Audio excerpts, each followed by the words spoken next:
So this gentleman, his name was Francis Galton. He was a British Victorian scientist. He was born in 1822. And he was a mathematician, statistician, anthropologist, meteorologist, you name it. He published over 340 books and papers. And he was quite interested in anthropology and decision-making at the time. And I'll share a little bit about him in a moment. Another particular thing is that he was a cousin of Charles Darwin, the author of the evolutionary theory. And so, you can imagine how, Sunday lunches were at their places, okay? But this gentleman, he was, strolling around countryside, rural countryside in England, and in this local fair, he saw, a lot of people around a contest. And the contest was actually very simple. People had to guess. There was an ox on display. So there was this ox on display, and people had to guess what was the weight of the ox. Okay? What was the weight of the ox? And so you would write down in a slip, in a ticket, what was your guess. You would pay 6 pences, and this would be the one that would be closer to the right weight would actually get a big prize. Okay? So there were around 700 to 800 people in that fair, and some of them were farmers, so they would have some knowledge on these matters. Some of them were butchers, so they would also have some specific knowledge on this matter. But the great majority were actually, people related to commerce, pass buyers, families, people with no experience, with no expertise on oxes and farming and these themes. So he was looking at these contests and people writing down their guesses, paying those 5 pence, and at the end nobody actually got the weight right. And so one of the things that he did was to collect all these tickets, these 800 tickets, and he went home as a mathematician.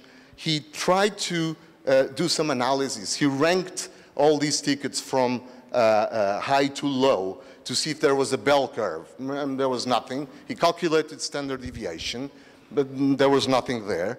And then he decided to do actually a very simple thing, was to calculate the mean. So he calculated the average of all those tickets. So, summed them up, divided by 800, and he got a number. I must tell you something about Sir Francis Galton, because he was made knight late in his life. He was a notable elitist. Okay, so he believed in those days that only a few people, informed people, educated people, should be able to make decisions. Policy, governing, ruling, only a few people should be actually allowed to make decisions. So he believed that at the time. So when he was doing these calculations, his expectation was to see that, given that the majority of the 800 people, according to his lens, were, a very few people that had some knowledge, great majority would be either mediocre or morons, okay? So very low expectations on the results. And surprise, surprise, the average that he got was 1,198 pounds, and the real weight was 1,197 pounds. So the average, the collective intelligence was right, it was on the spot by 1 pound.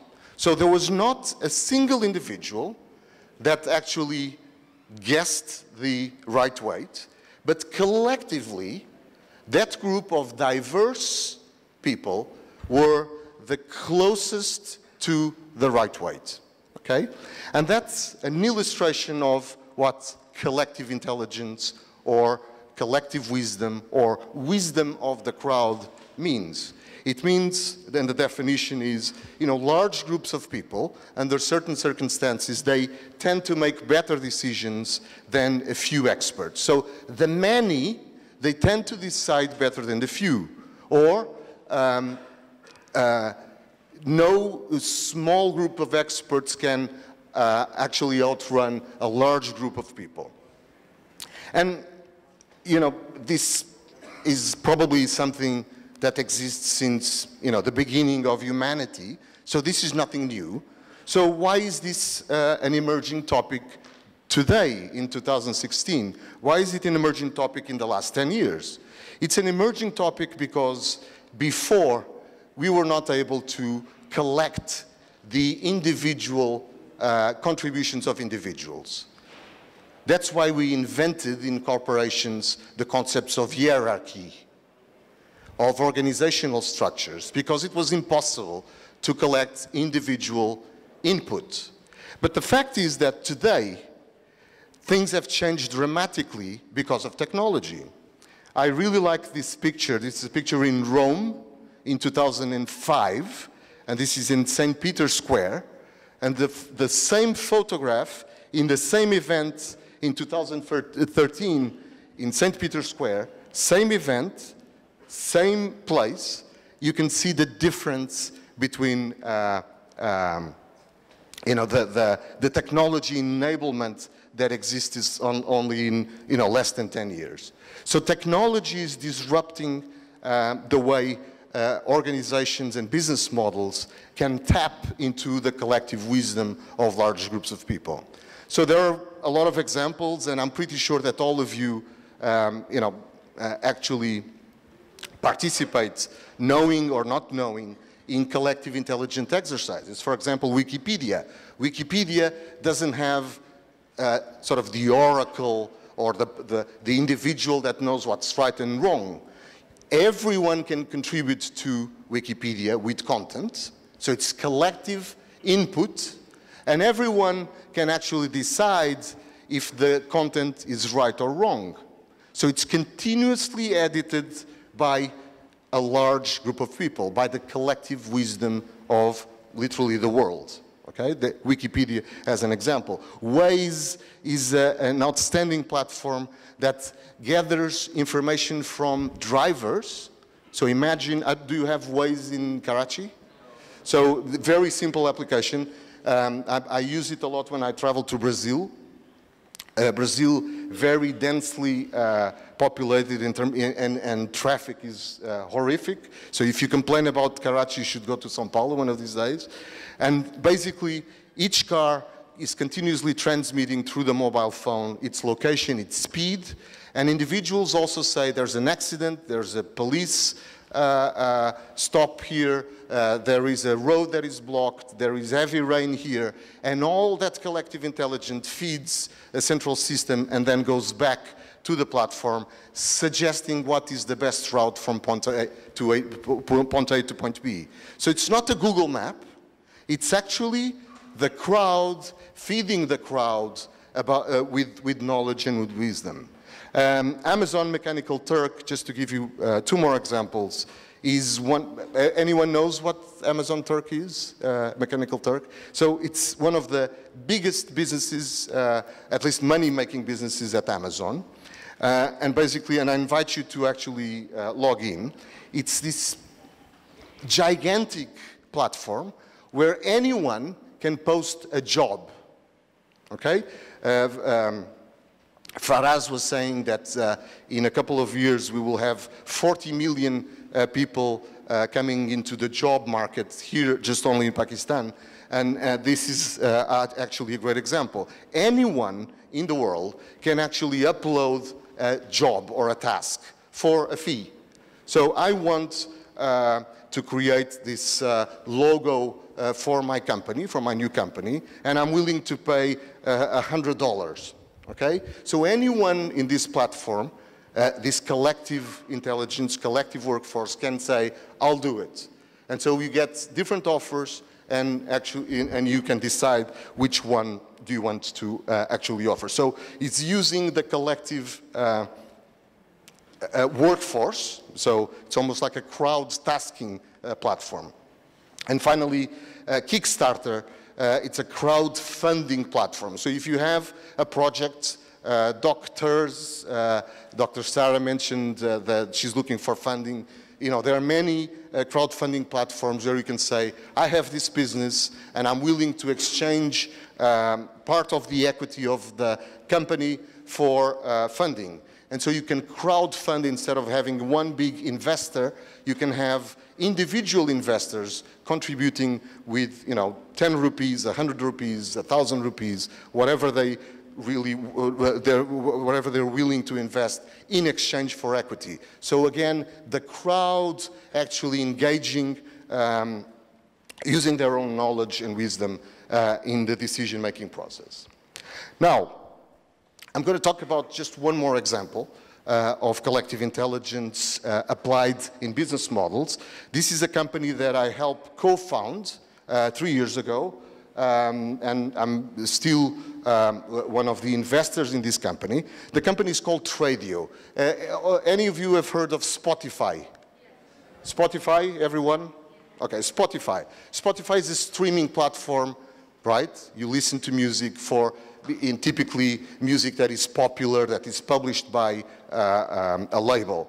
So Tradio is the equivalent for Spotify, but for artists that don't have a label. They are unsigned artists. They are new bands, new artists that are still developing. They are starting their career. And in this platform, they can upload their music. So it's crowdsourcing. It's the crowd of artists uploading their songs into this platform. And any person can actually listen to this music. So it's new music. And actually, you don't pay, by the way. So it's a platform where you can hear new songs from new artists. Now, we've created a game within this platform where every time you listen to a music, you get virtual coins. Every time you invite friends, you get additional virtual coins. And then you can do something quite interesting, which is invest those coins in the musics, in the songs that you feel that are going to be the next big hit. Okay? So what are we doing? We're actually using the collective intelligence of a very large crowd, and right now we have 35,000 artists and 300,000 music lovers. So we're using the point of view of these 300,000 users to identify out of the 35,000 songs which are the ones that they think should be the next big hit or likely to be the next big hit.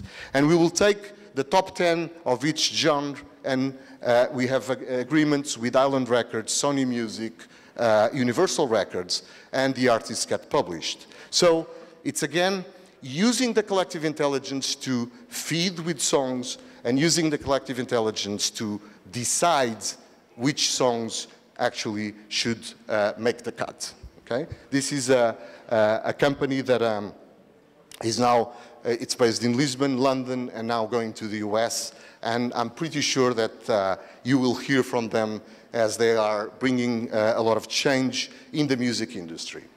Now, my talk was about collective intelligence and how is this applicable to innovation, okay? So I think collective intelligence is applied to business models. So I think this will change some of the businesses. I'm pretty sure it will change banking, it will change insurance, it will change entertainment and many other industries. But the other flip of the coin, or the other point of view, or the other lens that we can use is how can we use collective intelligence in our companies and specifically in our innovation processes, okay?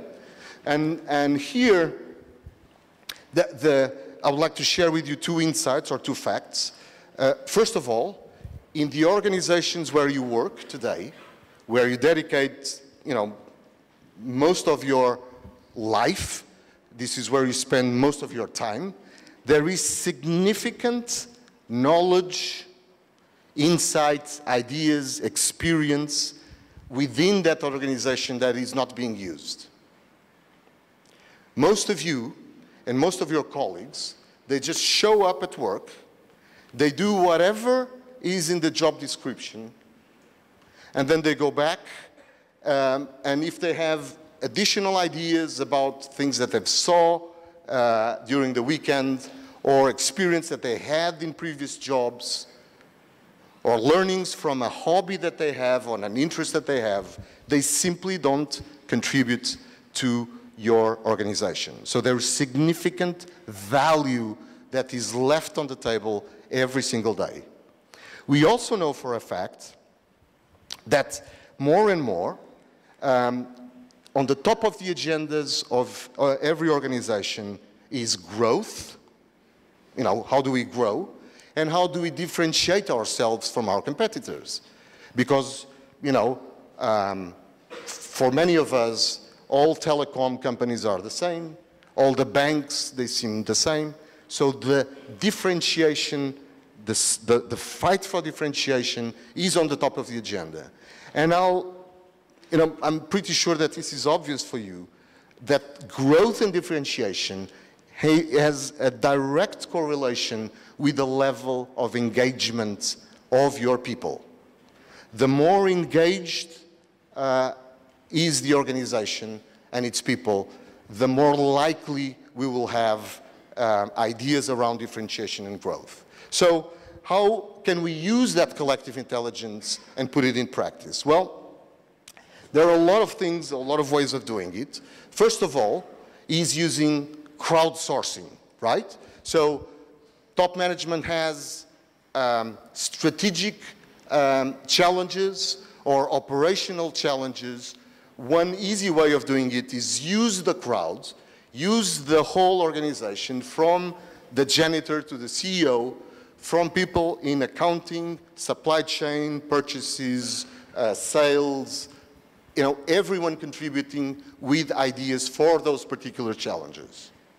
And we should go beyond that. We should have an open innovation perspective, which is to say, I mean, not all the smart people actually work for us, right?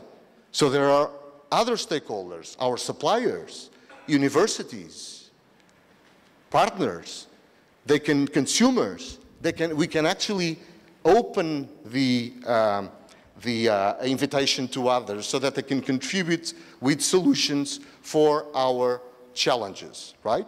So that's one of the ways that you can use to engage and use the collective intelligence, crowdsourcing, okay?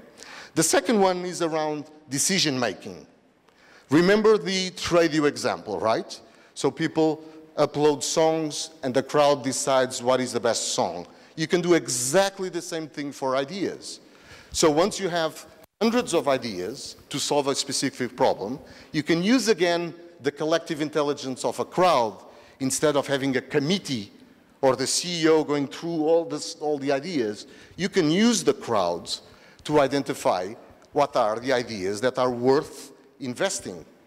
I'm not saying that those are the ideas that are going to be implemented, but you should use the crowd because they have different perspectives, at least to filter what are the ideas that are worth looking at, okay? So ideation, crowdsourcing.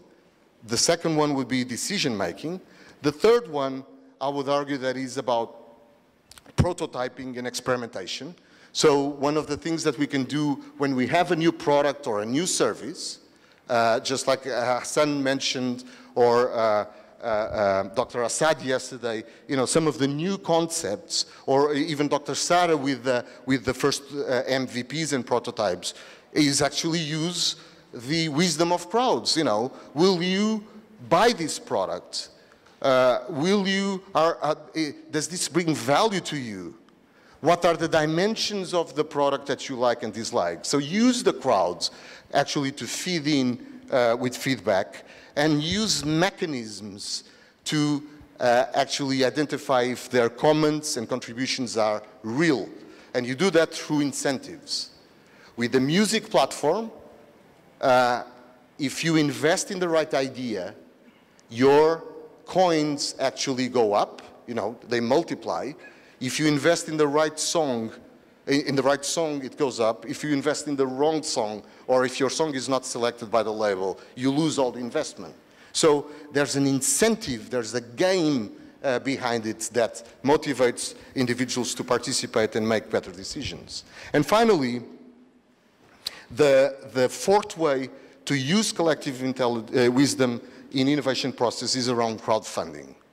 Crowdfunding is growing steadily in Europe and US, in Latin America. It's growing steadily, and the idea is quite simple.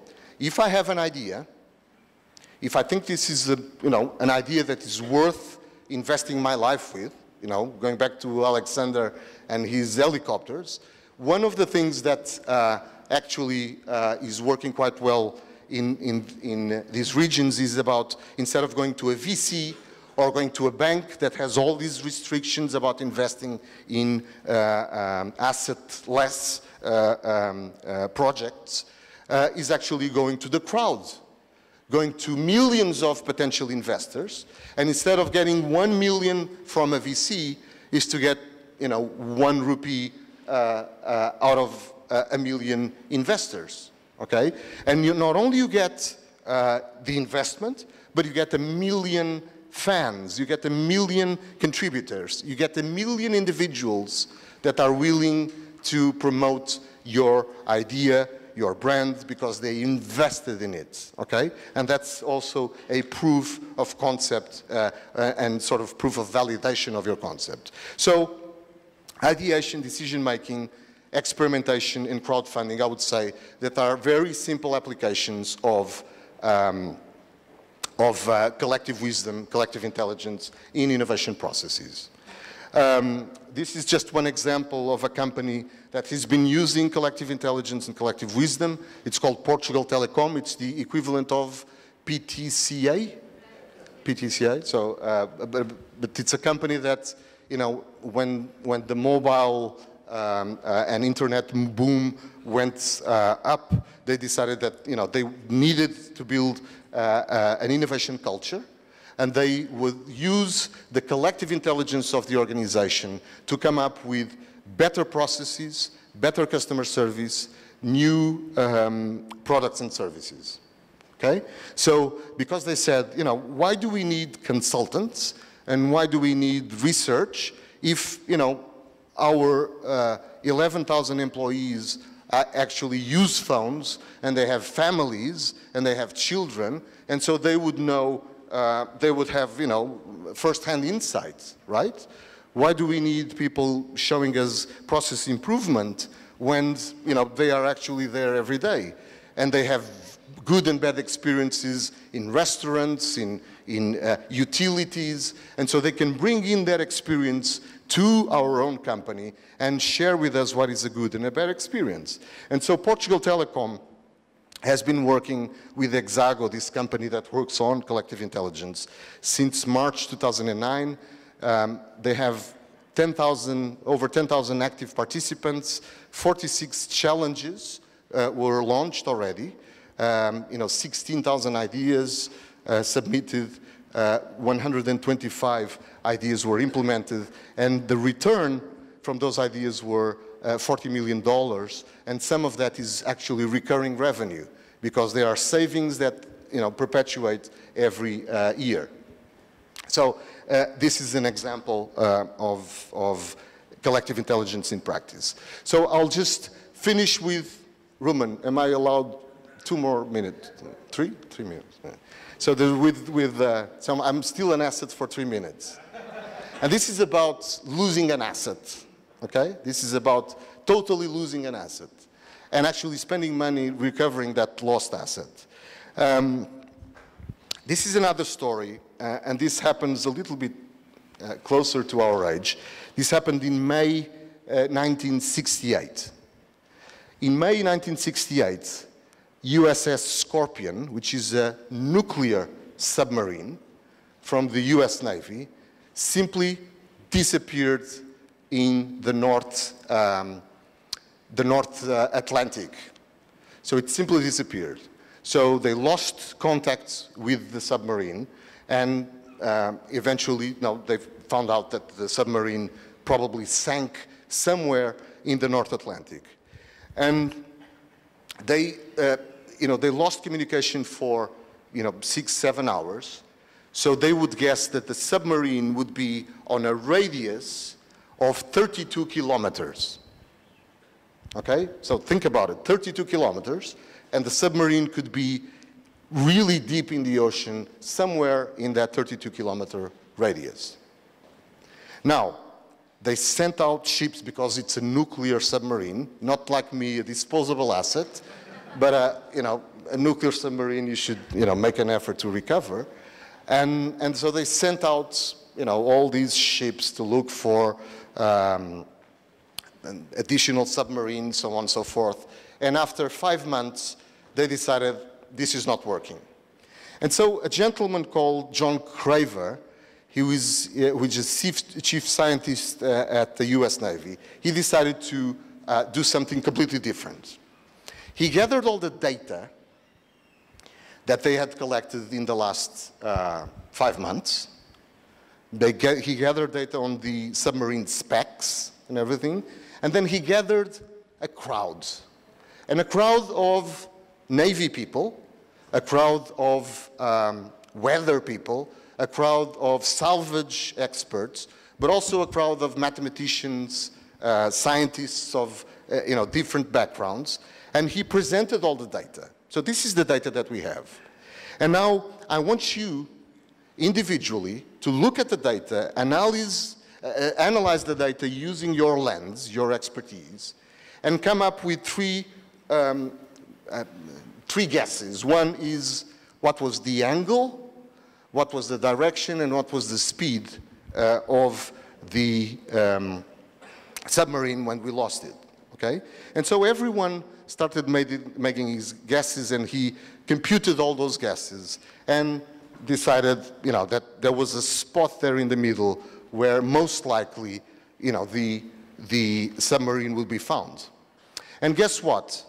The submarine was found only 200 meters from that spot. So no single individual actually suggested that spot, but collectively, the crowd was actually much more accurate than the experts on that particular topic. So the submarine was recovered, and it was literally 200 meters, 220 yards from the spots that collectively the group suggested. So this is another example of application of collective intelligence. So I'll just finish now with my initial thoughts.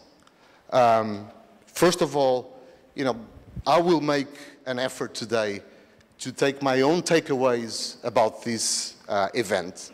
What have I learned in terms of insights, of trends, or competencies, of the need to look at the customer? What have I learned in terms of processes? Ismet presented some creative thinking processes. I participated in an amazing design thinking exercise yesterday, but I'm not the one skeptical, okay? I took some interesting, actually, content to implement in my own company, but also a process. So think about these elements and the processes, these insights, but also the processes, and tell to yourself and commit to yourself, what are you going to do about them? What is your point of view about these things? How is tomorrow going to be different from last week? So that's one thing. And the second thing, if you allow me, think about how can we use the power of the collective intelligence of my people, of the people I know, from the organization that I work for. How can I tap into that collective intelligence to actually solve problems that are in the agenda of the organization, solve problems that are imperatives for our clients, and how can I make that a competitive advantage for my own company? So think about these things, and I'm pretty sure that a year from now, I think we'll, you know, if we can start tapping into these two powers, I think we'll be, you know, much better off. Thank you very much, Rumen, and I'm the only person separating you from the last and most insightful pitch. Thank you very much.